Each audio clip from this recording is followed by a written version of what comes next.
Formal nang binuksan ng PNP-OLC Foundation Incorporated and CRPO Chapter ang kanilang bagong tanggapan kasabay ng isinagawang outreach program na nakatuon sa pangkabuhayan at pangkalusugan sa Camp Bagong Diwa. Pinangunahan ng aktibidad ni na Mrs. Mary Rose Nartates, advisor ng PNP-OLC Foundation Incorporated, kasama si Mrs. Melinda Aberin, advisor ng NCRPO-OLC Foundation Incorporated. Dinaluhan din ito ng iba't ibang opisyal ng National Capital Region Police Office, district directors, police officers at kanilang mga pamilya.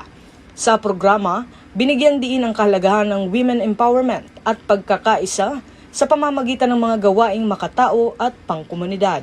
Nakiisa rin ang mga opisyal mula sa iba't ibang unit kabilang ang Quezon City Police District, Manila Police District, Northern Police District, Southern Police District at Eastern Police District.